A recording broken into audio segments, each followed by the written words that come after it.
Well, next week marks 1 year since the Key Bridge collapse, and today officials with the NTSB say the tragedy, it may have been avoidable if the Maryland Transportation Authority had conducted necessary risk assessments in the years leading up to the collapse. Fox 45's Jessica Babb takes us through the NTSB's findings and the response from Maryland's leaders.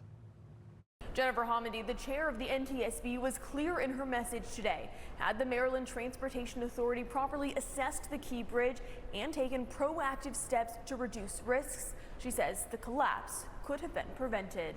It's been nearly a year since this dark moment on the Patapsco River, when the Dali, losing power, crashed into the Key Bridge in the middle of the night. The bridge quickly crumbling into pieces.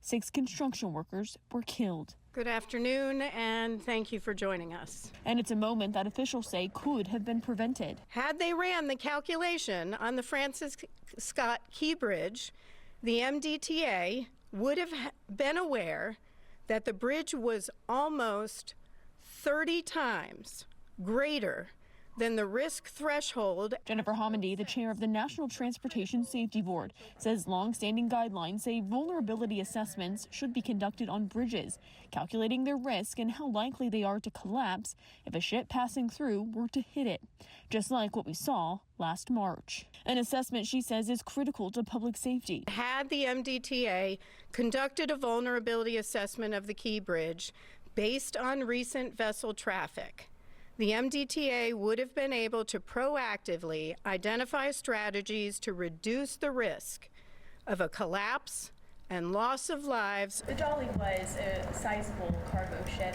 so had the MDTA conducted this assessment, could they have put measures in place you believe could have prevented this collapse, and if so, what types of measures would those have been? Yeah, so these bridge owners need to be looking at recent vessel traffic. Things have changed over time. Vessels have gotten bigger, heavier. So yes, MDTA would have known the risk and could have taken action to safeguard the Key Bridge. Do you think that collapse could have been prevented, though? Had they done that, the collapse could have been prevented. And it's not just that. Homendy says not only did the MDTA fail to conduct the assessment, when the NTSB asked them for data about the Key Bridge, they didn't have it. We had to develop that data ourselves. Now Homendy is sounding the alarm, calling on bridge owners across the country to assess the risk of a bridge collapse on 68 bridges. On that list, the Bay Bridge, another bridge Homendy says the MDTA has failed to evaluate. There's no reason why they shouldn't have done it before now. It shouldn't take an urgent safety recommendation to get action, and we expect that to be done now.